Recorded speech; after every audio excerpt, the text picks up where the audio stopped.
नमस्ते दोस्तों, स्वागत है आपका आपके अपने YouTube चैनल इंडियन क्लासेस में। कल हमने कैलेंडर की एक क्लास कंप्लीट की थी और उसमें हमने कैलेंडर की हिस्ट्री के बारे में समझा था। एग्जाम के पॉइंट ऑफ व्यू से वो बहुत ज्यादा इंपोर्टेंट तो नहीं है, लेकिन वो नॉलेजफुल वीडियो थी। आपको पता होना चाहिए कि किस तरीके के कैलेंडर रनिंग में रहे थे, तब जाके हमारा ये ग्रेगोरियन कैलेंडर आया था।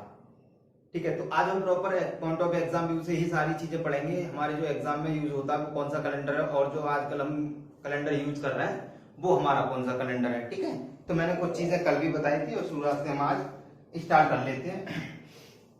ठीक,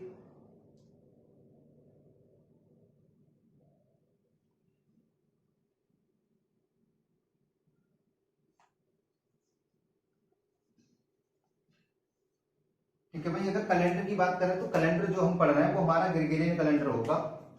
ठीक है, जिस कैलेंडर को हम काम में ले रहे हैं वो कौन सा कैलेंडर है, ग्रेगोरियन कैलेंडर। और दूसरी बात यह है कि हम सबसे पहले हम यही देखते हैं कि कैलेंडर का काम क्या है। तो वर्ष माह सप्ताह के बीच या और जो दिन होते हैं इनके बीच में जो रिलेशन स्टेब्लिश करता है वही हमारा कैलेंडर होता है। कि कौन सी दिन का मतलब किस महीने में कितने दिन हैं और किस तारीख का कौन सा दिन है। ठीक है, कब हमारी साधारण वर्ष है, कब हमारी लीप वर्ष है, इन चीजों को हम किससे पता कर पाते हैं, एक कैलेंडर के अकॉर्डिंग। ठीक है, सारी चीजें कैलेंडर में होती है हमारी। तो कैलेंडर की अगर हम बात करें तो जो कैलेंडर हम पढ़ रहे हैं वो हमारा कौन सा कैलेंडर है, ग्रेगोरियन कैलेंडर।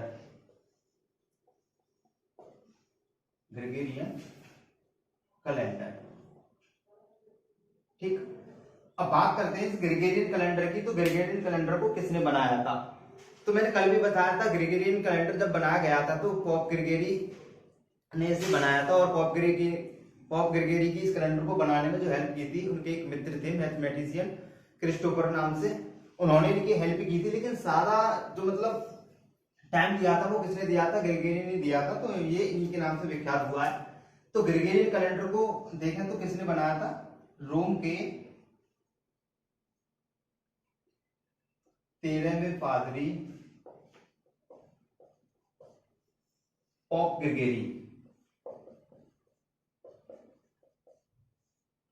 ग्रेगरी ने इसे बनाया था। और अब बात करते हैं कि जब इस कैलेंडर को बनाया गया था तो किस तरीके से इन्होंने कहां से इसकी स्टार्टिंग की थी। तो देखो, मैंने आपको कल भी बताया था कि जो कैलेंडर रहे हैं वो बहुत ज्यादा कैलेंडर रह चुके हैं। जैसे कि मान लो सूर्य की गणना पर आधारित और चंद्रमा पर आधारित कोई राजा गद्दी पर बैठा, उसने अपनी संमत स्टार्ट कर दी। जैसे आपने सुनी होगी विक्रम संमत, और एक और रही है आपकी शक संमत। और विक्रम संमत को जो बनाया था वो बनाया था भाई विक्रमादित्य ने। ठीक है, और सारी चीजें मैंने आपको बेसिक कल ही बता दी थी। आज हम बस अपनी जो जरूरी चीजें हैं जो हम नोट करते हैं, जो हमें नोट्स बनाने होते हैं, उनमें जो लिखनी होती है उन चीजों को लिखी है। ठीक है, रोम के 13वें पादरी पोप ग्रेगरी ने इस कैलेंडर को बनाया था। अब ग्रेगरी ने जब इसे बनाया था तो ग्रेगरी ने इसको कहां से किस तरीके से इस कैलेंडर की नींव रखी। ठीक है, स्टार्टिंग में इन्होंने कौन सा वे माना था, किस तरीके से किया था। तो पोप ग्रेगरी ने क्या किया, इस कैलेंडर को सन 111 से स्टार्ट किया। ठीक है, जो मैंने आपको कल भी बताया था। और जब 111 की अगर हम बात करते हैं तो इस तिथि में उन्होंने क्या माना था, जीसस क्राइस्ट का बर्थडे माना। जीसस क्राइस्ट मतलब ईसा मसीह, ईसा मसीह का बर्थडे माना था इस दिन, और इसी दिन से स्टार्ट कर दिया अपना कैलेंडर। और जब हम इससे आगे की बात करते हैं तो ये होता हमारा ईसवी। ठीक, और ईसा मसीह के बर्थडे से हम पहले की बात करते हैं तो वो आता है हमारा ईसा पूर्व। ठीक है, ठीक है, बिफोर क्राइस्ट जैसे हम लिखते हैं ना, बीसी जहां भी लिखा होता है, बीसी का मतलब होता है बिफोर क्राइस्ट, यानी ईसा मसीह के जन्मदिन से पहले। ठीक है, अब हम आगे बात करते हैं कि जो ग्रेगोरियन कैलेंडर की देखो हुआ क्या था। जैसे जब हमारे बहुत ज्यादा कैलेंडर प्रचलन में रहे थे तो इस तरीके से ये ग्रेगोरियन कैलेंडर किस तरीके से मतलब रनिंग में आया। तो बात यह है कि जैसे 1952 में एक पंचांग सुधार समिति बनी थी। अब पंचांग सुधार समिति में वैज्ञानिक औद्योगिक परिषद बैठे, उन्होंने विचार किया। तो उस टाइम तो उन्होंने विक्रम संवत को स्वीकार कर लिया था, लेकिन प्रधानमंत्री हमारे उस टाइम जो थे वो पंडित जवाहरलाल नेहरू थे, उनके आग्रह पर ग्रेगोरियन कैलेंडर को राष्ट्रीय स्वीकृति दे दी थी 22 मार्च 1957 को। ठीक है, 22 मार्च 1957 को इसको राष्ट्रीय स्वीकृति मिली। 22 मार्च 1970। ठीक है, ये कट गया है, आप लिख लेना इसको। 22 मार्च 1957 को इसे राष्ट्रीय स्वीकृति मिली। ठीक है, अब कैलेंडर में क्या क्या है, किस तरीके का इनका वे रहा है। ठीक है, अब बात ये आती है कि हम कैलेंडर में लीप वर्ष भी बनाते हैं, साधारण वर्ष भी बनाते हैं। क्यों ना इसको एक वे से बना लिया गया था। एक वे मतलब या तो 365 दिन पर बना लेते या फिर इसे 366 दिन पर बना लेते। तो इस चीज का इशू क्या रहा है ये मैं आपको आज ही क्लियर कर दूंगा। ठीक है, अब हम आगे अगर बात करें इसकी कैलेंडर की, कैलेंडर में आपने कल देखा होगा कि मैंने ये सारी चीजें बताई थी कि कैलेंडर में वर्ष होंगे यानी कि ईयर्स। ठीक है, और इसके बाद मंथ यानी माह या महीने, सप्ताह यानी वीक, और वर्ष माह सप्ताह और डेज यानी कि दिन, एंड विषम दिन। ठीक है, विषम दिन का मतलब होता है अभी और डेज। ठीक है, तो ये चीजें हम ये बेसिक चीजें हैं और ये हमें पता होना चाहिए था। आपको थोड़ा सा देख लो, मैंने कल भी बताया था, अब आप थोड़ा अपना रिवीजन कर लो। तो वर्ष जो होती है हमारे कैलेंडर में दो तरीके से होंगी। एक तो हो गया आपकी साधारण वर्ष जिसे हम कहते हैं सिंपल ईयर, और एक होगी आपकी लीप वर्ष, और जिसे हम कहेंगे एक होगी लीप वर्ष और जिसे हम कहेंगे अधिवर्ष या लीप वर्ष, एक ही बात होती है। ठीक है, अब माह की अगर हम बात करें तो जो हमारी साधारण वर्ष है उसमें भी 12 महीने होंगे, जो हमारी लीप वर्ष है उसमें भी हमारे 12 महीने होंगे। ठीक है, और सप्ताह की अगर हम बात करें तो इसमें हमारे 52 सप्ताह होते हैं और लीप वर्ष में हमारे 52 सप्ताह होंगे। ठीक है, अब 52 सप्ताह की अगर हम बात करें तो हमें भी पता है कि एक सप्ताह में हमारे 7 दिन होते हैं, और 52 सप्ताह की अगर हम बात करें तो 52 सप्ताह में हम 7 का मल्टीप्लाई करेंगे। ठीक है, तो हमारे जो निकल के आएंगे 365 दिन हो जाएंगे, लेकिन जब इसमें 7 का मल्टीप्लाई करेंगे तो हमारे 64 निकल के आएंगे। ठीक है, और यहाँ पर हमारे जो लीप वर्ष होती है इसमें हमारे 366 दिन होते हैं। तो मैंने भी आपको बताया था जब हम इसमें 7 का गुणा करेंगे, इसमें 7 का गुणा करेंगे, ठीक है, तो हमारे 364 ही निकल के आएंगे। लेकिन होता क्या है कि विषम दिन जो होता है वो एक यहाँ से विषम दिन एक ये ऐड हो जाएगा और इसमें 2 विषम दिन ऐड हो जाते हैं, तो हमारे 365 की 65 यहाँ से हो जाएंगे। जब इसमें 52 सप्ताह है, एक सप्ताह में 7 दिन होते हैं, और 52 में जब हम 7 का मल्टीप्लाई करेंगे तो 364 बनेगा, और इसमें हम क्या कर देंगे 1 प्लस कर देंगे, क्योंकि इसमें ऑड डेज रहता है 1 वर्ष। और 52 में जब हम 7 का मल्टीप्लाई करेंगे तो भाई सप्ताह 52 होते हैं, एक सप्ताह में 7 दिन, तो 364 बनेंगे, 2 विषम दिन होते हैं, और इसमें 2 ऐड कर देंगे तो 366 हो जाएगा। तो यहाँ पर अभी आपको कंफ्यूज हो रहा होगा कि डायरेक्टली क्यों नहीं बता रहे, तो मैं आपको बता देता हूँ। देखो होता क्या है, ये विषम दिन का फंडा समझ लो आप, ये विषम दिन क्यों आ रहा है। जैसे हम 7 का डिवाइड करेंगे 365 में, ठीक है, 365 में डिवाइड करेंगे हम 7 का, तो 7 से जाएगा ये 35, 7 5 35, यानी कि आपका बचा 1, और ये 5 यहाँ आ गया, और 7 2 40, यानी कि आपका जो रिमाइंडर बचा, ये जो रिमाइंडर बचता है ना, ये वाला जो रिमाइंडर होगा, जहां भी हम 7 से डिवाइड करेंगे, यानी कि जितने भी हमारे दिन होंगे और उन दिनों की संख्या को जब हम 7 से डिवाइड करेंगे तो हमारा बचेगा ऑड डेज। ऑड डेज मतलब विषम दिन, जो रिमाइंडर बचेगा उसे हम कहते हैं विषम दिन। और ठीक है, विषम दिन को ही हम एक नाम और दे देते हैं, अतिरिक्त दिन भी हम इसी को कहते हैं। अब हम बात करते हैं यहाँ पर भैया कि ये जो 52 आता है ये हमारा क्या होगा, ये हमारा होगा वीक यानी कि सप्ताह। तो जितनी बार भाग जाएगा, यानी कि जितनी टाइम्स में वो डिवाइड होगा, वो आपका होंगे वीक, यानी वो आपके सप्ते होते हैं, जितनी बार भाग जाएगा, और जो रिमाइंडर बचेगा वो विषम दिन यानी कि ऑड डेज होंगे। ठीक है, अब हम आगे बात करते हैं। विषम दिन का फंडा यही है, अगर आपसे कह दिया जाए कि 15 मान लो कि 25 दिनों में कितने विषम दिन होंगे, 25 दिनों में कितने विषम दिन होंगे, तो आपको कुछ नहीं करना, 7 का डिवाइड करना, आसानी से हो जाएगा। 7 का डिवाइड करेंगे तो 3 टाइम्स में 21 हो जाएगा, और आपका 4 रिमाइंडर बचेगा। 7 का डिवाइड करने से जो 4 रिमाइंडर बचेगा वही आपका ऑड डेज कहलाएगा। ठीक है, और यही हमारे अतिरिक्त दिन होंगे। यानी कि साफ साफ कहने का मतलब ये हुआ कि सप्ताह के अतिरिक्त, यानी कि हमें जो दिनों की संख्या दे रखी होती है उसमें सप्ताह के अतिरिक्त जो दिन बचते हैं वही हमारे ऑड डेज होते हैं। ठीक है, अब हम आगे बात करते हैं तो अभी हमने देखा कि वर्ष वर्ष हमारी साधारण भी होती है और लीप भी होती है। अब एक चीज है कि जब साधारण वर्ष और लीप वर्ष जब ये दोनों मर्ज हो जाती है, इकट्ठा मतलब साल होते हैं हमारे पास ज्यादा से ज्यादा, तो जब हमारे पास ज्यादा साल हो जाते हैं तो होता क्या है, होता यह है कि जब साधारण वर्ष और जो लीप वर्ष है इन दोनों को हम मर्ज करके बनाते हैं अपना क्या, एक शताब्दी ईयर बनते हैं। यानी कि कुछ आपके मिलेंगे साधारण और कुछ मिलाए जाएंगे कितने, अब कितने रहेंगे वो सेंचुरी ईयर यानी कि शताब्दी वर्ष के ऊपर डिपेंड करता है। तो अभी हम देखते हैं कि हमारे वर्ष कितने तरीके के हमें देखने को इसके अंदर मिलते हैं। ठीक है,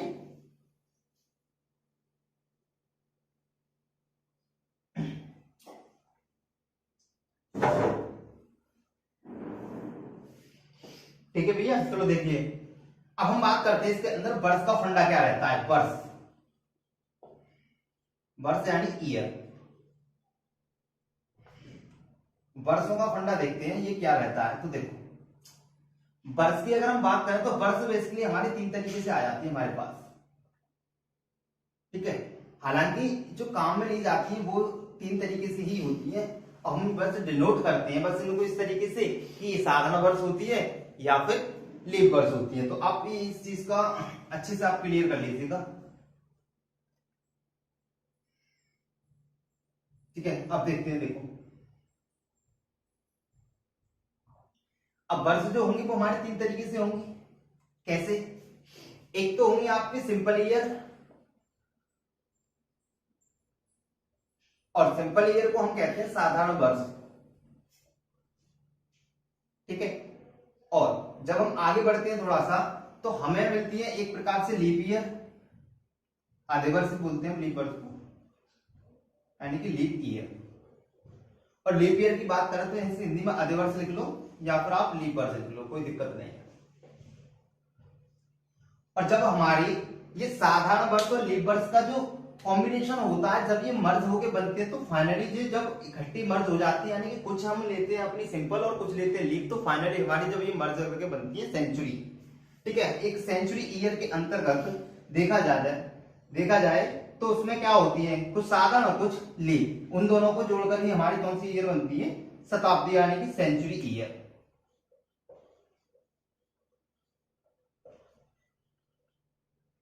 सेंचुरी ईयर यानी कि शताब्दी वर्ष।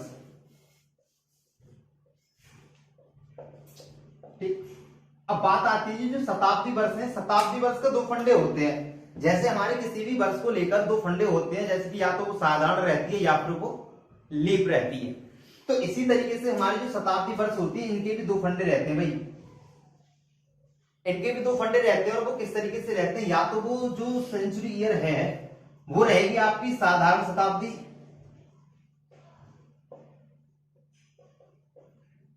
ठीक, यानी कि सिंपल सेंचुरी। ठीक है, या फिर वो रहेगी आपकी लीप शताब्दी।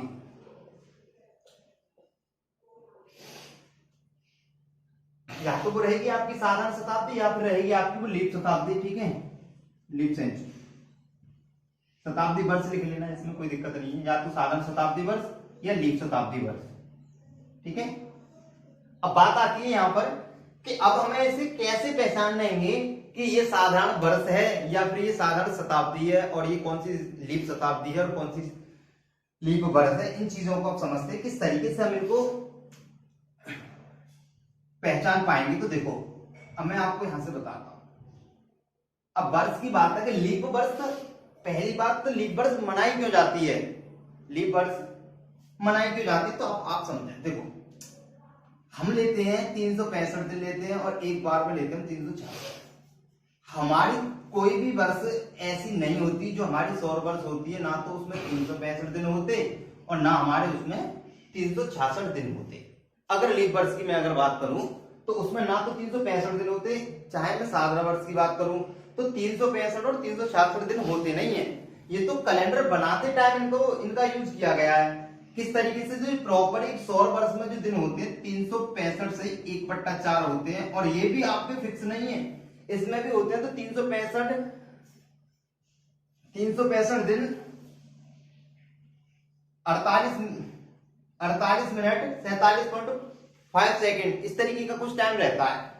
तो मान लेते हैं हम कि वो जो आपके जो टाइम रहता है वो लगभग 365 से 1/4 के अकॉर्डिंग रहता है। तो किस तरीके का टाइम रहता है मैं आप यहाँ पर समझें इस चीज को, ठीक है भैया।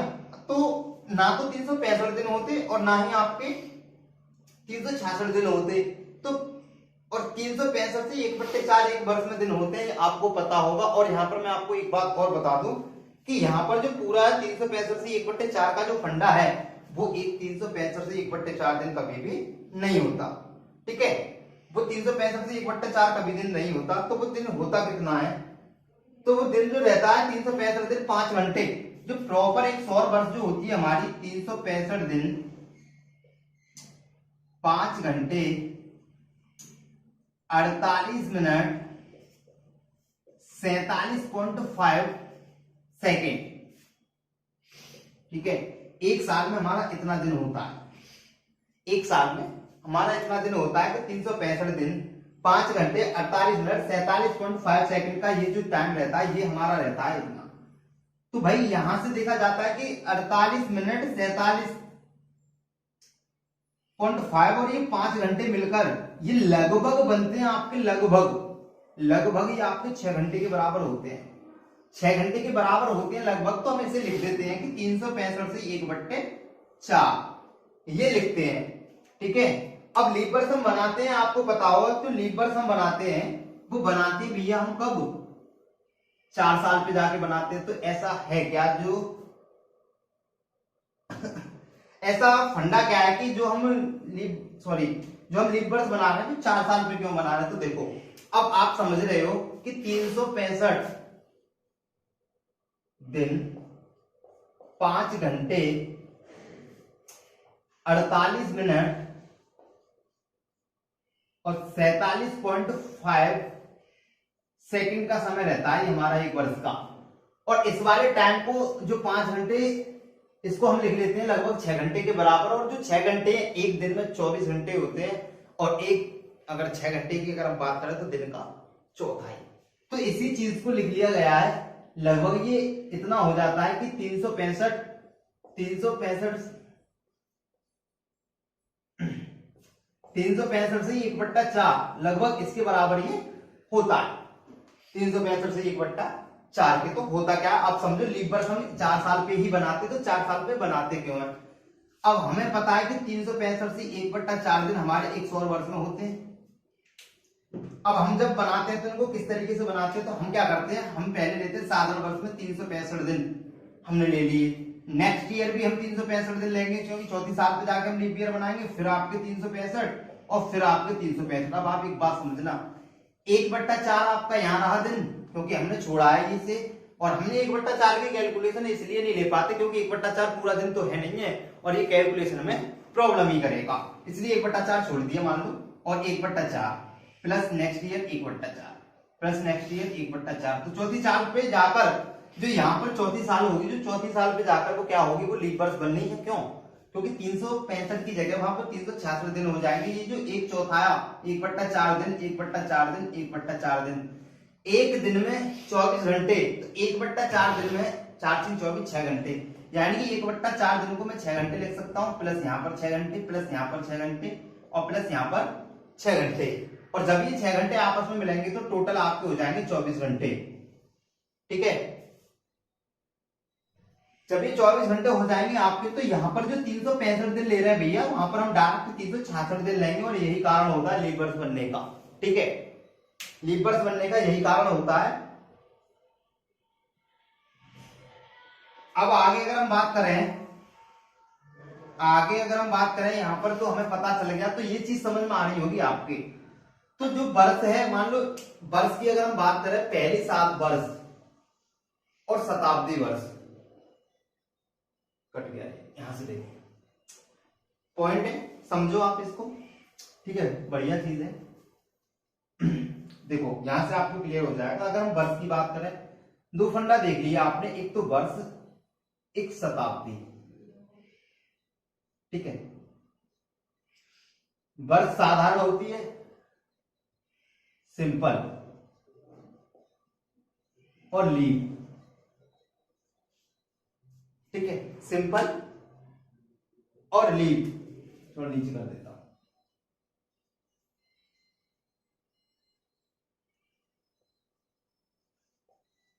एक तो सिंपल ईयर और लीप। सिंपल और लीप का मतलब हम दोनों में देखेंगे इसको कि वर्ष में सिंपल और लीप में सिंपल कैसे रहता है, वर्ष में और शताब्दी में, सॉरी।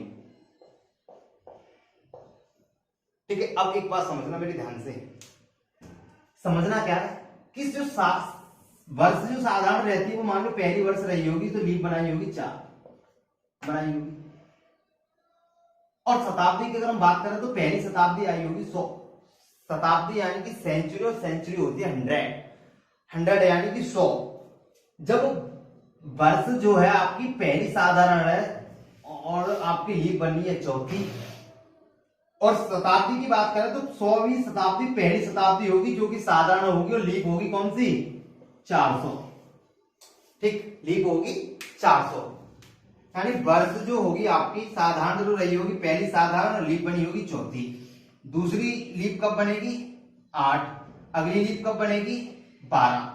ऐसे ही शताब्दी की अगर हम बात करें, शताब्दी लीप पहली रही होगी साधारण 100, और अगली जो लीप रही होगी वो 400, और 400 के बाद जो नेक्स्ट लीप ईयर रही होगी वो 800, 800 के बाद नेक्स्ट लीप रही होगी वो 1200। इस तरीके से तो आपको समझ में आ रहा है जो लीप वर्ष का फंडा रहता है ये है लीप वर्ष, यानी कि वर्ष की बात करेंगे तो वो 4 के मल्टीपल में आएगी, 4, 8, 12। और जब हम शताब्दी की बात करेंगे तो 400 के मल्टीपल में आएगी, 400 पहली लीप शताब्दी होगी, दूसरी 800, तीसरी 1200। ठीक है, शताब्दी वर्ष होती है 100, और 100 में क्या होगा जो 400 से डिविजिबल होंगी वही आपकी शताब्दी वर्ष लीप होंगी। तो यहाँ पर जो निष्कर्ष निकल के आया इन चीजों का, वो फाइनली निष्कर्ष ये होगा भैया, जो शताब्दी वर्ष है, शताब्दी वर्ष लीप वर्ष वही होगी। शताब्दी का मतलब है जिसके अंत में 2 जीरो आता है। ठीक है, अब लीप शताब्दी वो होगी जो 400 से कटेगी, ध्यान रखना, क्योंकि पहली शताब्दी लीप ही 400, दूसरी 800, तो जितनी भी लीप शताब्दी आएंगी वो 400 से डिविजिबल होंगे। जब वो 400 से डिविजिबल होंगी भैया तो वो लीप वर्ष में आएंगी। अगर जो 400 से डिवाइड नहीं होंगी, यानी कि डिवाइड 400, यानी 400 से डिवाइड नहीं होंगी, वो साधारण शताब्दी कहलाएंगी, और जो 400 से डिवाइड हो जाएंगी वो लीप शताब्दी कहलाएंगी। इसी तरीके से आप यहाँ कह सकते हो कि जो लीप वर्ष है वो डिवाइड अगर 4 से डिवाइड हो रही है, 4 से डिवाइड, क्योंकि पहली लीप वर्ष 1 के बाद चौथी रही होगी, और 8 रही होगी, फिर 12 रही होगी। इसका मतलब हर 4 के मल्टीपल में जो 4 से डिवाइड होगी वही आपकी लीप वर्ष होगी। ठीक है, और जो साधारण वर्ष जो आपकी 4 से डिवाइड नहीं होगी वो आपकी किस में आ जाएगी, साधारण वर्ष में आ जाएगी। तो इस बात का विशेष ध्यान रखें। अब आगे बढ़ते हैं, इसको थोड़ा सा देखते हैं। ठीक है, अब इन्हें फाइंड करते हैं, इनमें ईयर्स फाइंड करते हैं किस तरीके से रहना है। मैं कुछ वर्ष लिखता हूं, उसके बाद इसमें से आपको फाइंड करना। कुछ शताब्दी वर्ष लिखता हूं और उनको हम इधर साइड कर लेंगे। जैसे मान लो 2012, अब ये वर्ष है, शताब्दी तो नहीं है, इसमें से 12 निकालूंगा, 2000 बचेगा, वो जाके आपकी शताब्दी आएगी। 1988, 2017, ठीक है, 2019 और 2021, ये है आपकी कुछ वर्ष। ठीक है, और लिख लो 2020। ठीक, ऐसे ही मैं शताब्दी की बात करता हूं, 2300, 2400, 2800, 2500, 1300, ये आपकी शताब्दी है। तो मैंने आपको बताया कि देखो, अब एक बात विशेष ध्यान रखना, जो भी शताब्दी होगी वो इस तरीके से होंगी। ठीक, अब शताब्दी वर्ष ऐसी कोई शताब्दी वर्ष नहीं है जो 4 से डिवाइड ना हो। ठीक है, क्योंकि जिस संख्या के अंत में डबल जीरो आ जाए वो संख्या 4 से डिवाइड हो जाती है। अगर आप एक बात समझें पहले तो यहां से देख लो, तो लीप वर्ष हमें ये चेक करना है निम्न में कौन सी लीप वर्ष है। इनमें कोई भी वर्ष हो तो आपको लीप वर्ष करने के लिए 4 का डिवाइड कर दो, और जब 4 से पूरी मतलब 4 से कोई भी वर्ष डिवाइड हो जाएगी तो वही आपकी क्या कहलाएगी, वही आपकी लीप वर्ष कहलाएगी। और वही लीप वर्ष कहलाएगी, ठीक है, जो 4 से डिवाइड होगी वही आपकी लीप वर्ष होगी, जो 4 से डिवाइड नहीं होगी वो आपकी साधारण वर्ष में आ जाएगी। अब ये चीज चेक करने के लिए हम ऐसा तो नहीं करेंगे कि भाई 4 का ही डिवाइड करें हम इसमें पूरे में, नहीं। ये चीज चेक करने के लिए हमें बस इतना देखना होता है, 4 से विभाज्यता का नियम ये कहलाता है कि लास्ट की अगर दो संख्या 4 से डिवाइड हो रही है तो पूरी संख्या 4 से डिवाइड हो जाएगी। ठीक, तो 12 4 से कट जाएगा, और जब 12 4 से कट जाएगा तो ये आएगा भाई आपका लीप वर्ष के अंदर 2012। 1988 88 को डिवाइड करेंगे 4 दूनी 8 4 दूनी 8 यानी कि ये कट जाएगा तो ये किसके अंदर आएगा, लीप वर्ष के अंदर। 2017 4 से 17 नहीं कटने वाला, इसका मतलब ये आएगा आपका साधारण वर्ष में। 19 4 से नहीं कटेगा, ये आएगा 2019 आपका साधारण वर्ष में। और 21 को अगर हम देखें तो 21 भी 4 से नहीं कटेगा, ये आएगा आपका साधारण वर्ष में। इधर हम देखें 2020 को, तो 20 में अगर हम डिवाइड करेंगे तो ये आएगा आपका लीप वर्ष। ठीक, इस तरीके से ये आपका रहता है फंडा। वर्ष को अगर हमें वर्ष चेक करनी है, वर्ष लीप है या साधारण है, तो हमें क्या करना है, 4 का डिवाइड करना है। अब ऐसे ही अगर हम लीप शताब्दी को चेक कर रहे हैं कि कौन सी शताब्दी लीप वर्ष है, कौन सी शताब्दी लीप शताब्दी, अगर हमें ये चीज चेक करनी है तो इसको किस तरीके से करेंगे, इसका विशेष ध्यान रखना भाई। देखो ऐसा मत करना कि आप 4 का भाग शताब्दी को लीप चेक करने में लगा दो, नहीं। जब लीप शताब्दी होगी तो डिविजिबल 400 से होगी, विशेष ध्यान रखना भाई। क्योंकि अगर आप ये देखो कि 4 से डिवाइड हो जाएगी तो वही हमारी लीप शताब्दी होगी, तो ऐसी कोई शताब्दी नहीं है जो 4 से डिवाइड ना हो। तो जब 4 से सारी शताब्दी डिवाइड हो जाती है तो इसका मतलब हर शताब्दी तो लीप नहीं हो सकती। तो शताब्दी लीप कब होगी भैया, शताब्दी लीप आपकी तभी होगी जब वो 400 से डिवाइड होगी। तो आप 2300 को लगाओ, 4 से 4 का डिवाइड करो 2300 में, 400 का सॉरी, 2 जीरो से 2 जीरो कटी जाएंगे और 4 का भाग 23 में जाएगा नहीं, इसका मतलब ये किसके अंदर आ जाएगी, 2300। 2300 जो आएगी आपकी साधारण शताब्दी कहलाएगी। अब 2400 को आप 400 से डिवाइड करोगे, डबल जीरो कट जाएगी, 24 4 24 यानी कि ये किसके अंदर आ जाएगी, लीप शताब्दी के अंदर। ऐसे ही आप 2800 को डिवाइड करोगे 400 से, तो यानी कि 28 आपका ये 28 से 400 से डिवाइड हो जाएगा, तो ये क्या कहलाएगी, हमारी लीप शताब्दी वर्ष। ऐसे ही 2500 की अगर हम बात करें 400 से डिवाइड करें तो 4 2 जीरो कट जाएंगे, 4 से 25 कटेगा नहीं, इसलिए ये किसमें आ जाएगी, साधारण शताब्दी में। ऐसे ही हम बात करें 1300 का, तो 1300 400 से कटेगा नहीं, तो ये किसमें आ जाएगा भैया, साधारण शताब्दी में। इसका मतलब ये है कि जब भी हमें ये चेक करना हो कि साधारण शताब्दी कुल और लीप शताब्दी क्या है, यानी साधारण शताब्दी क्या है और लीप शताब्दी क्या है, तो भैया आपको करना कुछ नहीं है, आपको केवल यही करना है कि जो अगर शताब्दी लीप है या फिर आपकी साधारण है, ये चेक करने के लिए आप 400 का डिवाइड कर दो। 400 से अगर वो डिवाइड हो रही है पूरी तो शताब्दी लीप में आ जाएगी, अगर नहीं हो रही है तो वो साधारण बढ़ेगी। ऐसे ही अगर कोई वर्ष को चेक कर रहे हैं आप तो वो 4 से डिवाइड कर दो, ठीक है, और 4 से अगर डिवाइड हो रही है लास्ट की 2 संख्या तो इसका मतलब वो साधारण है, अदरवाइज वो साधारण नहीं है। ऐसे ही अभी मैं आपसे बात करता हूं, मान लो जैसे मैं आपसे ये कहूं, ये मैं हटा देता हूं, ठीक है। अब देखो आगे, अब मैं अगर आपसे बात करता हूं कि कौन सी वर्ष साधारण है और कौन सी नहीं है, इन चीजों को समझते हैं अभी थोड़ा सा फिलहाल।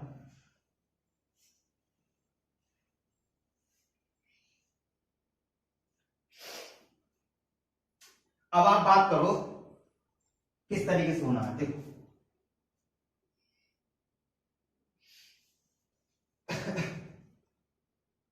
देखो अब मैं आपसे कहता हूं डायरेक्टली कि 2015 देखो ये साधारण वर्ष है, लीप वर्ष है। 4 ऑप्शन डाल देगा निम्न में कौन सी साधारण वर्ष है, कौन सी लीप वर्ष है। पीसीएस में भी पूछा गया था क्वेश्चन शताब्दी को लेकर, ठीक है, कौन सी अलग है इनमें, तो जो लीप थी वो अलग थी। तो यहाँ पर 2015 में आपसे पूछो लीप है या क्या है, तो आप क्या करोगे, 15 उठाओगे, डायरेक्ट 4 का भाग लगाओगे, क्योंकि ये वर्ष है, 4 से पूरा कटेगा नहीं, ये कैसी होगी, साधारण, कैसी होगी, साधारण वर्ष होगी। ऐसे ही अगर मैं 15 यहां से निकालता हूं, अगर मैं लिखता 2000, तो 2000 को अगर मैं आपसे पूछता तो आप इसमें 4 का डिवाइड नहीं करते, क्योंकि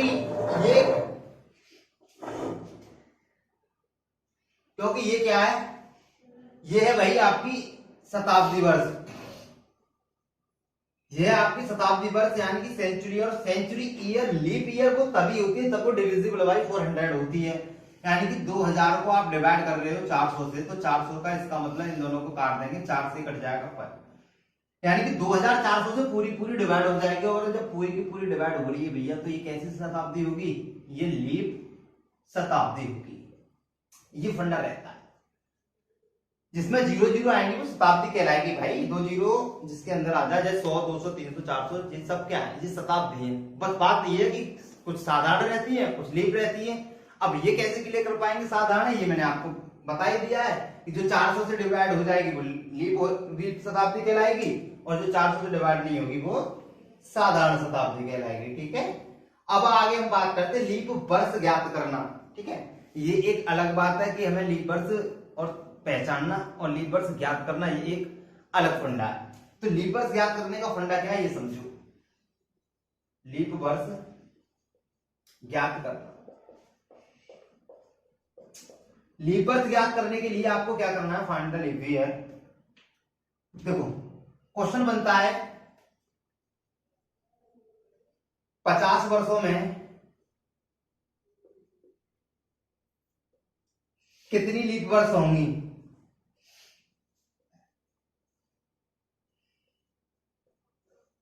50 वर्षों में कितनी लीप वर्ष होंगी। ठीक है, अब हमें क्या करना है, इस तरीके की क्वेश्चन 50, 100, 150, 400, 500, 600, 800 कितनी भी वर्षों में आपसे लीप वर्ष पूछ सकता है। तो आपको क्या करना है, आपका कॉन्सेप्ट यही रहेगा, यानी कि 50 को हमें 4 से डिवाइड करना है, और जब 4 से डिवाइड करोगे तो ये 12 बार जाएगा। रिमाइंडर जो बचता है उसे छोड़ देना है, रिमाइंडर जो बचता है हमें उससे हमारा कोई लेना देना नहीं होता। ठीक है, अगर हम 50 से डिवाइड कर रहे हैं, 50 से हमें सॉरी इसमें 4 से हम डिवाइड कर रहे हैं, तो आपका जाएगा 12 बार, और आपका ये 2 रिमाइंडर बचेगा। इससे हमारा कोई लेना देना नहीं होता, और जब हमारा इससे कोई लेना देना नहीं होता तो ये हमारी होती है लीप वर्ष, ये होती है हमारी लीप वर्ष। ठीक है, ये हमारी लीप वर्ष होती है। और आगे अगर हम बात करें, ऐसे ही हमारा क्वेश्चन बदलता रहेगा। ऐसे ही हमसे पूछे 98 वर्षों में कितनी लीप वर्ष होंगी। 98 वर्षों की बात करें तो हम क्या करेंगे, 98 में डिवाइड कर देंगे। 4 का जितनी बार भाग जाता है 4 का, उतनी ही हमारी लीप वर्ष होंगी, यानी कि 4 दूनी 8 और 1 बचा 4 चौक 16, यानी कि 24 लीप ईयर। ठीक है, ऐसे ही हम आपसे बात करें कि 88 वर्षों में कितनी लीप ईयर होंगी, तो 4 का डिवाइड करेंगे, 4 दूनी 8 और 4 दूनी 8, कितनी लीप वर्ष, 22 लीप वर्ष। ऐसे ही हम बात करें आपसे कि भाई 53 वर्षों में कितनी लीप ईयर होंगी, तो डिवाइड करना है 4 का, यानी कि 4 और 4 3 12, यानी कि 13 लीप वर्ष, लीप वर्ष। ठीक, और यहाँ पे ये 22 लीप वर्ष। ठीक, तो जितनी बार डिवाइड होता है वही आपका लीप वर्ष होता है। बात अब यहां तक थमने वाली नहीं है। ठीक है, अगर इतना ही होता तो फिर लीप वर्ष निकालना बहुत ज्यादा आसान होता। अब कंफ्यूजन टाइप क्वेश्चन यहां से बनता है। अब जैसे आगे अगर हम बढ़ते हैं थोड़ा सा, अगर हम यहां से थोड़ा सा आगे बढ़े भैया, और आगे बढ़ने के लिए हमें क्या करना है, जैसे अब क्वेश्चन में बन जाए यहां से कि 100 वर्षों में कितनी लीप ईयर होंगी, 100 वर्षों में, तो भाई अब आप क्या करोगे, 100 को डिवाइड ही करोगे। आपका तो वही कॉन्सेप्ट है, कितनी बार जाएगा, 25 लीप वर्ष। आप इसका आंसर दे दोगे, जो कि ये सरासर गलत है आंसर। अभी आप ही कहोगे, अभी आप ही बता रहे थे कि 4 का डिवाइड करना और जितनी बार डिवाइड चला जाए उतनी लीप वर्ष होती है। हाँ बिल्कुल बात सही है। ये तब तक कॉन्सेप्ट लगता है जब तक दी गई वर्षों में कोई शताब्दी न पड़े। ठीक है, और तरीका बिल्कुल सही है। आपको क्या देखना, आप यहां से समझना।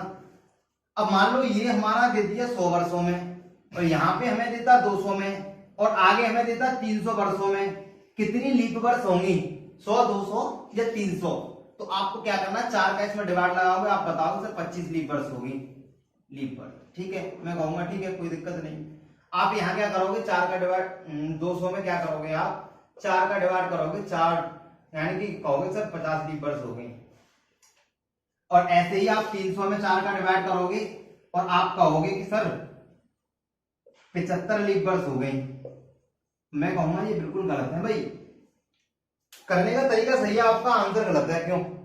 ऐसे देखो, जब तक जैसे हम 98 की बात करें, 89 की बात करें, 76 वर्षों की बात करें, यानी 98 वर्षों में लीप ईयर, 89 वर्षों में लीप ईयर, 76 वर्षों में लीप ईयर, तब तक जितनी बार भाग जाएगा, यानी 100 से ऊपर, यानी कि 99 तक, 99 वर्षों तक अगर 4 का डिवाइड जितनी बार जाएगा आपकी उतनी ही लीप वर्ष होगी। अगर अदरवाइज हम 99 को क्रॉस करके 100 पर पहुंच रहे हैं, या 100 के बाद 200, 300, 400 पे अगर हम पहुंच रहे हैं, तो कॉन्सेप्ट में कुछ चीजें रहती हैं जो हमें चेंज करनी होती है। ठीक है, तो हमें करना क्या है भाई, जैसे 98, 89, 76 इतनी वर्षों में पूछता है, यानी कि 99 तक वो कितनी भी वर्ष दे दे आपको, उसमें जितनी बार 4 का डिवाइड होता है उतनी ही आपकी लीप वर्ष कहलाते हैं। अदरवाइज जो सेंचुरी बीच में पड़ जाती है, तो आपको भी पता है कि यहाँ पर सेंचुरी रही है, यहाँ पर एक सेंचुरी रही है, और आपकी यहाँ पर भी सेंचुरी है इसमें 2 और 300 वर्षों में यहाँ पर 3 शताब्दी है, 3 शताब्दी, ठीक। और यहाँ पर 2 शताब्दी है, ठीक। यहाँ पर कितनी है? 2 शताब्दी, और यहाँ पर 1 शताब्दी है। तो भाई एक बात बताओ कि 99 तक तो कोई एक सेंचुरी ईयर आती नहीं है, 99 तक कोई एक सेंचुरी ईयर नहीं आती, और 99 से प्लस करके जब हम जाते हैं 100 पे, 100 प्लस जितना भी आता है उसके बाद यानी कि 200 पे पहुंचेंगे तो 2 सेंचुरी ईयर वहां पर हो जाती है, फिर 300 पर पहुंचेंगे तो यहाँ पर 3 सेंचुरी ईयर हो जाती है। तो यहाँ पर अब आप समझेंगे कि आपको करना क्या है। कॉन्सेप्ट तो आपका यही रहना है कि जितनी भी बरस दे रखी है डिवाइड करना है 4 से। अगर आपने 4 से डिवाइड किया तो 25 जा रहा है। तो आपको क्या देखना है, जो हमने 4 का डिवाइड जिन वर्षों में किया है उनमें सेंचुरी ईयर कौन सी है। इसके अंदर 100वीं साल है एक, और 100वीं जो साल है भाई वो है शताब्दी। और आपको मैंने अभी बताया था शताब्दी, हर शताब्दी 4 से डिवाइड हो जाती है। ऐसा नहीं है कि जो शताब्दी 4 से डिवाइड हो जाएगी वो लीप होगी, नहीं। शताब्दी लीप ईयर कौन सी है इसमें अंदर? 100 है शताब्दी। शताब्दी लीप कब होगी? जब वो 400 से डिवाइड होगी। तो आप 2 मतलब 100 को 4 से डिवाइड कर पाओगे? नहीं कर पाओगे। इसलिए 100वीं साल 4 से कट के इसमें आ गई, आपको वो माइनस करना पड़ेगा। 100 वर्षों में जो लीप वर्ष होंगी 24 लीप। कितनी होंगी? 24 लीप वर्ष। ऐसे ही हम अगर यहां पर बात करें तो मान लो अब आप यहां पर देखोगे कि 200 के अंदर जो 4 से भाग लगा के 50 जो आपका आ रहा है, इसके अंदर 2 सेंचुरी ईयर आ रही है, एक तो 100वीं, एक 200वीं। एक 100वीं साल, एक 200वीं साल, और दोनों इसके अंदर अगर ये 100 भी 4 से कट जाएगा और 200 भी 4 से कट जाएगा, और दोनों 4 से कटकर इस 50 में आ गई है। लेकिन ये 50 लीप है जब 4 से कट के आई है, तो इसके अंदर 100वीं साल भी है और इसके अंदर 200वीं साल भी है। क्या आप कह सकते 100 और ये 200 लीप होंगी? लेकिन ये 200 के अंदर आई है तो ये 4 से कट के 50 में आ गई है, क्या ये लीप होंगी? नहीं होंगी। और जब ये लीप नहीं होंगी, क्योंकि ये 100 और 200 शताब्दी वर्ष हैं, ये लीप वर्ष के अंदर तभी आएंगी तभी 400 से कटेंगी। तो इसका मतलब इन दो को भी हम इसमें से निकाल देंगे। ये हमारी साधारण शताब्दी है, तो हमारे पास लीप वर्ष जो आएंगे 200 वर्षों में 48 लीप वर्ष आएंगे। ऐसे ही हम यहाँ पर देखेंगे भाई, भाग लगा देंगे 300 में हम 4 का भाग लगाएंगे 75 बार जाएगा। 300 वर्षों में कितनी शताब्दी पड़ी है? 100, 200 और 300, ये शताब्दी पड़ी है। इन तीनों शताब्दी, ये 100 और 200 और 300, जब 4 का भाग लगाया और ये 300 वर्षों में थी, तो 100, 200 और 300 4 से कट के किसमें आ गई? ये 4 से कट के 75 तभी हो रहा है, जो 100, 200 और 300 को भी हम इसमें काउंट कर रहे हैं। ठीक है, तो इसका मतलब 100 साधारण है, 200 साधारण है, 300 साधारण है। इसका मतलब ये 3 साधारण शताब्दी लीप में काउंट नहीं होंगी, इसलिए इसका आंसर रहेगा 72 लीप वर्ष। ठीक है, ऐसे ही आगे अगर हम बात करेंगे, अब मैं आपसे कहता हूं कि 400 वर्षों में कितनी लीप वर्ष होंगी? ठीक, 400 वर्षों में कितनी लीप वर्ष होंगी? तो 400 की अगर हम बात करें तो डिवाइड करेंगे हम अपना 4 से। 4 से डिवाइड करोगे कितनी बार जाएगा? 100 बार। अब हम क्या समझेंगे कि इसमें से हम निकालेंगे, एक 100वीं साल हमारी पड़ी होगी, एक 200वीं पड़ी होगी, एक 300वीं शताब्दी पड़ी होगी, एक 400वीं शताब्दी पड़ी होगी। तो हमारी 4 शताब्दी इसके अंदर पड़ी है, एक 100, एक 200, एक 300 और एक 400। जब हमने इसमें 4 का भाग लगाया तो 100 बार गया, तो हमारी 100 लीप वर्ष नहीं होंगी। ये लीप वर्षों की संख्या आती है लेकिन 100 की 100 नहीं होंगी। अब कौन कौन सी हमें शताब्दी देखो, एक तो 100वीं शताब्दी 4 से कट के 100 में आ गई, एक 200वीं शताब्दी 4 से कटकर 100 में आ गई, एक 300वीं कट के आ गई, और 400। भाई 400 वर्षों तक 4 शताब्दी पड़ेगी। तो आप एक बात बताओ, 100 साधारण रहेगी क्योंकि 400 से नहीं कटेगी, इसलिए ये लीप नहीं होगी, ये लीप नहीं होगी। 200 साधारण रहेगी क्योंकि ये 400 से नहीं कटेगी। ठीक, ऐसे ही 300 साधारण रहेगी क्योंकि ये 400 से नहीं कटेगी। और 400 की बात करें तो ये लीप शताब्दी है। ये कैसी है? लीप शताब्दी है। और ये कितनी कैसी रहेगी? ये आपकी लीप सेंचुरी रहेगी। इसलिए हम इसमें से 4 शताब्दियों में से एक शताब्दी हमारी लीप पड़ी है, तो इसका मतलब इसमें से 3 घटाएंगे और 400 वर्षों में जो लीप वर्ष पड़ेंगी 97 लीप वर्ष पड़ेंगे, 97 लीप वर्ष पड़ेंगे। आगे अगर हम बात करें और हम आगे बढ़ते हैं भी, और आगे बढ़ते हैं, जैसे कि अगर मैं आपसे कहूं कि 500 वर्षों में कितनी लीप वर्ष पड़ेंगी? 500 वर्षों में कितनी लीप वर्ष पड़ेंगी? ही लिख देता हूं 500। ये क्वेश्चन हो गया आपका, 500 वर्षों में कितनी लीप पड़ेंगी? तो आपको क्या करना है, आपको चीजें समझनी है, कितना आसान होता है। देखो आपको लिख लेना है 500। क्या लिखना है? आपको लिखना है 500। आपको लिखना है 500 लिखना है आपको। और 500 जब आप लिखेंगे तो डिवाइड करेंगे आप 4 से। प्रोसेस यही रहेगा, डिवाइड करो 4 से एक बार और 2 और 125। ठीक, 125 कट जाएगा। और जो हमें पता है 4 का डिवाइड करते जितनी बार भाग जाता है उतनी लीप वर्ष होती है। बस क्या है कि शताब्दी देख लो, शताब्दी तो नहीं पड़ी भाई। 500 तक अगर बात करें तो 500 तक शताब्दी कितनी पड़ी होंगी? 100 पड़ी होगी। इसके अंदर 500 तक पहुंचे होंगे तो 100 पड़ा होगा। 100 में 4 का भाग लाएंगे, कट के इसमें आया होगा। ऐसे ही 200, 4 का भाग करेंगे 200 में, यानी कि 4 का भाग जब 200 में करेंगे तो 4 से कट के 125 में आ गया होगा। ऐसे ही 300, ऐसे ही 400, ऐसे ही 500, यानी कि 5 शताब्दी आपकी इसके अंदर पड़ी होंगी। 100 भी इसके अंदर कट के आ गई, 200 भी इसके अंदर 4 से कट के आ गई, और 300 भी इसमें होगी जो 4 से कट के इसमें आई होगी। 400 भी इसके अंदर होगी जो 4 से कट के 125 में आई होगी। 500 भी इसके अंदर है जो कि 4 से कट जाए, यानी कि ये 5 जो शताब्दी पड़ी है 5 और 4 से कटकर 125 के अंदर आ चुकी है। अब हम देखेंगे तो ये 100 हमारी साधारण है, 200 हमारी साधारण है, 300 हमारी साधारण है, 400 हमारी लीप है। ये हमारी लीप है। बाकी 1 2 3 4 शताब्दी हमारी कैसी है? साधारण है। केवल और केवल 5 शताब्दी पड़ी 500 तक। उन 5 में केवल एक लीप है, लेकिन 4 से कट के 5 और 125 में आ गई है। और 4 से कटने पर शताब्दी लीप नहीं होती। जो 400 से कटेगी हम उसमें वही लेंगे, बाकी शताब्दियों को निकाल लेते हैं। तो हम कितनी शताब्दी यहां से निकाल लेंगे? 4। हमारे पास कितनी बचेंगी? 121 लीप वर्ष। ठीक, इस तरीके से फंडा रहता है लीप वर्ष निकालने का। अब क्वेश्चन कुछ मैं करा देता हूं 2-4। ठीक है, चलो देखते हैं किस तरीके से क्वेश्चन होंगे। क्वेश्चन पहला बनता है आपका 400 वर्षों में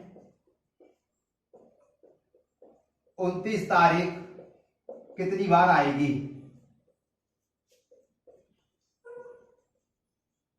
29 फरवरी करो आप। 29 फरवरी कितनी बार आएगी? तो मैं आपको एक बात बता दूं, देखो 29 फरवरी का आना ही लीप वर्ष होता है। तो जब ये 29 फरवरी पूछे, चाहे यहाँ 400 दे चाहे यहाँ 300 दे, ठीक है, कितनी भी दे, मान लो पहले यहाँ 300 पे कर ले रहा है इसकी कैलकुलेशन। 300 वर्षों में कितनी बार 29 फरवरी आएगी? तो 29 फरवरी का आने का मतलब है लीप वर्ष। ठीक है, अब आप समझेंगे।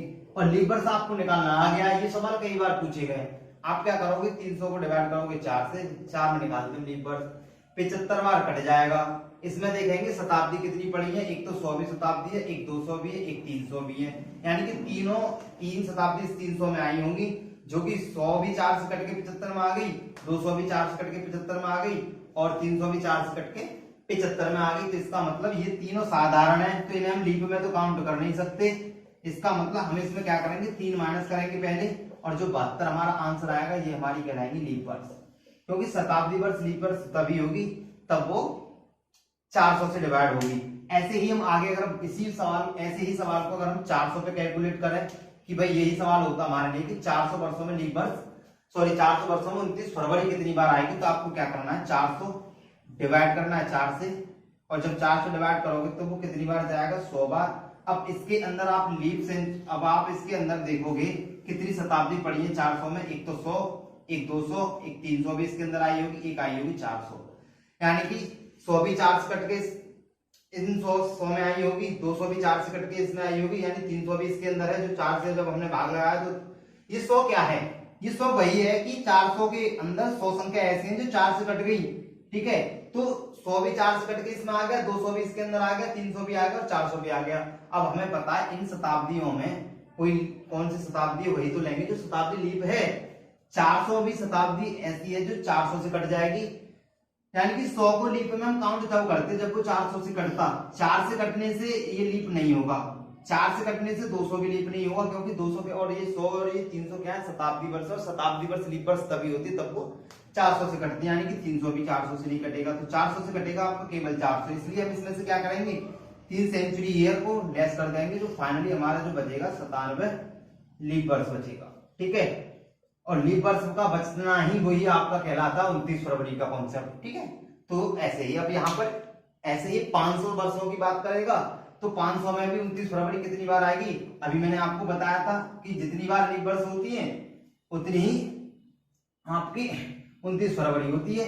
जैसे 500 वर्षों में मैं ले लूं, अब 4 का डिवाइड करेंगे तो आपको पता है 125 बार जाएगा। और जब 125 बार जाएगा इस 500 के अंदर 100 और ये 200 और 300 और 400 और एक 500, इतनी शताब्दी हो गई। इतनी शताब्दी इसके अंदर पड़ गई, यानी कि 100 4 से कट जाती है, 200 300 400 500, ये इसके अंदर 500 में आई होंगी और सभी किससे कट गई होंगी? 125 बार। यानी कि 100 भी लीप वर्ष में काउंट कर सकते हैं क्या? नहीं कर सकते। 200 को भी नहीं कर सकते, 300 को भी नहीं कर सकते, 400 को करेंगे और 500 को नहीं करेंगे। क्यों नहीं करेंगे? क्योंकि ये 100 200 300 400 500 ये शताब्दी है और शताब्दी लीप वर्ष तभी होती है जब वो 400 से कटती है। तो इन 500 में 400 से केवल एक संख्या कटेगी, 400। तो ये कैसी शताब्दी है? साधारण। इनको हम क्या करेंगे? इसमें से निकाल देंगे कितना? 4। तो जो 29 फरवरी जो आएगी 500 वर्षों में वो 121 बार आएगी। ठीक है, यही हमारा आंसर हो जाएगा। अब बात आती है यहाँ पर भाई कि क्वेश्चन यहाँ से यही थमने वाला नहीं है। क्वेश्चन बनता है यहाँ से कि 400 वर्षों में 29 तारीख कितनी बार आएगी, या 300 वर्षों में 29 तारीख कितनी बार आएगी। ठीक है, 300 वर्षों में 29 तारीख, 400 वर्षों में 29 तारीख की बात करते हैं। 29 तारीख पहले 300 पे करेंगे फिर 400 पे कर लेंगे। ठीक है, 300 400 की रिगार्डिंग क्वेश्चन पूछे जाते हैं। 500 पे आएगा तब भी आपका यही फंडा रहेगा। ठीक है, आप देखो आपको क्या करना, 29 तारीख, अगर 29 फरवरी होती है तो लीप वर्ष होती है, लेकिन 29 तारीख की अगर हम बात करें भाई, 29 तारीख हर महीने आती है, लेकिन हर साल 11 महीने आती है। और जब लीप वर्ष होती है तो 12 महीने आती है। देख रहे हो, अगर साधारण वर्ष है तो 11 महीने, दो तरीके से आती है 29 तारीख, साधारण वर्ष और लीप वर्ष, दो तरीके की वर्ष होती है हमारी। अगर साधारण पड़ेगी तो 11 महीने आएगी, अगर साधारण वर्ष पड़ेगी तो 11 महीने आएगी, क्योंकि फरवरी के महीने में यहां पर नहीं पड़ती लीप वर्ष, सॉरी फरवरी के महीने में यहां 29 तारीख नहीं आती, इसलिए 11 महीने आती है। और लीप वर्ष की अगर हम बात करें भैया तो लीप वर्ष में ये आती है 12 के 12 महीने। तो अब हम इसको कैसे करेंगे? तो देखो 300 वर्ष है हमारे पास, हम ले रहे हैं कि हमारे पास लीप वर्ष है ही नहीं, हमारे पास 11 महीने तक 300 वर्षों में, 11 महीने तक 300 वर्षों में जो 11 का डिवाइड करेंगे तो कितनी बार आएगा? 3300 बार। अब हमने एक महीना छोड़ा है, हमने 11 महीने लिए हैं, यानी कि हमने 300 वर्षों तक लीप वर्ष कभी लिए ही नहीं। हमने 11 महीने लिए, एक महीना छोड़ दिया, किसका? फरवरी का। क्यों? क्योंकि उसमें जब 11 महीने ही पड़ती है, साधारण वर्ष में 11 महीने ही आती है हमारी 29 तारीख। हमने क्या किया, हमने अपनी साल ही हम 11 महीने की मान लेंगे, 11 का इसको गुणा कर देंगे, 3300 बार पड़ती। यानी कि अगर हमारे कैलेंडर में 11 महीने होते, ध्यान से समझना, 11 महीने अगर हमारे कैलेंडर में होते और 29 तारीख को ना हर 11 महीने में आती, तो 300 वर्षों तक 11 3 3300 बार 29 तारीख आ गई होती। अब ऐसा हमारे कैलेंडर में नहीं होता, हमारा 12 महीने का कैलेंडर होता है। तो हमने यहाँ पर जो 11 महीने लिए, एक महीना कौन सा छोड़ा? फरवरी का। तो हम यही तो देखेंगे भाई कि 300 वर्षों में 29 फरवरी कितनी बार आई होगी। हमें क्या करना है, 29 फरवरी का आना लीप वर्ष से एक बार निकाल दो, कितनी बार? 75 बार कट जाएगा, 100 200 300 इसमें साधारण रही होंगी, यानी कि 3 निकाल दो, कितना बचेगा? 72। इसका मतलब 72 बार तो आई होगी फरवरी लीप, 72 बार तो आती है इसके अंदर लीप वर्ष, और 3300 बार आएंगी इसमें 29 तारीख, इसमें हर महीने की तारीख आएगी 3300 बार, प्लस इसमें 72 कर दो, जो लीप वर्ष 72 इसके अंदर पड़ी है, यानी कि आंसर हो गया 3372। ठीक, तो लीप वर्ष निकाल के ऐड करनी होती है और डायरेक्ट 11 का गुणा कर दो जितनी भी वर्ष दे रखी है। ठीक है, ऐसे ही अगर क्वेश्चन का कॉन्सेप्ट समझे आप, पहले आपको करना क्या है, जैसे 400 वर्ष दे रखी है, आपको पता 29 तारीख निकालनी है, तो आपको पता 29 तारीख 11 महीने लगातार आती है, फरवरी में ही तो नहीं आती। अब आपको कर लो 11 चौक 4400 बार आएगी। अब हमने कौन सा महीना नहीं लिया यहाँ पर हमने फरवरी का महीना नहीं लिया। तो अब आप एक काम नहीं कर सकते हो कि 400 वर्षों में 29 फरवरी कितनी बार आएगी, फरवरी का महीना हम नहीं लेते, 11 गुणा करते हैं। तो जब 400 वर्षों में 29 फरवरी कितनी बार आएगी, अभी जस्ट मैंने अभी कुछ देर पहले ही कराया था, तो निकालते कैसे, 400 डिवाइड बाई 4, यानी कि 100 बार कट जाएगा। इसके अंदर 3 शताब्दी कट के आ गई है, 100 200 300, इसे 3 माइनस कर देंगे तो हमारी कितनी बार फरवरी आएगी, 97 बार 29 फरवरी आएगी। और इसी को हम कहते हैं लीप वर्ष। और इसी में हम कितना और ऐड कर देंगे, 11 महीने तो हमने पहले 44 सवाल ले लिया, 97 और कर लेंगे और हमारा आंसर हो जाएगा 4497। ठीक है, तो यही आज की वीडियो का ये आपका लास्ट क्वेश्चन होगा। अगर आगे हम बात करेंगे कल शताब्दी वर्ष के प्रथम दिन क्या होते हैं, शताब्दी वर्ष के अंतिम दिन क्या होते हैं। ठीक है, और क्वेश्चन पूछे जाते हैं आपके निम्न में वह कौन सा दिन है शताब्दी वर्ष का अंतिम हो सकता है, या फिर निम्न में वह कौन सा दिन है शताब्दी वर्ष का प्रथम या अंतिम, दोनों हो सकता है। इस तरीके के क्वेश्चन जो पूछे जाते हैं उन पर हम कल बात करेंगे।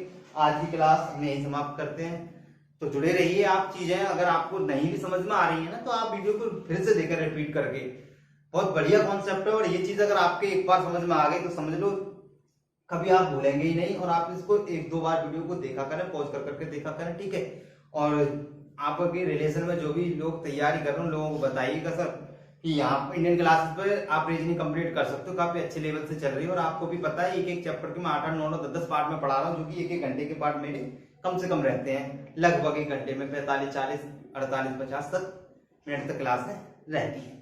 ठीक है, तो आज की क्लास हम यही समाप्त करते हैं। Okay, bye bye. ठीक है, और आपको पता ही है कि ना संघर्ष ना तकलीफ तो क्या मजा है जीने में, ना संघर्ष ना तकलीफ तो क्या मजा है जीने में, बड़े बड़े तूफान थम जाते हैं जब आग लगी हो सीने में। तो जय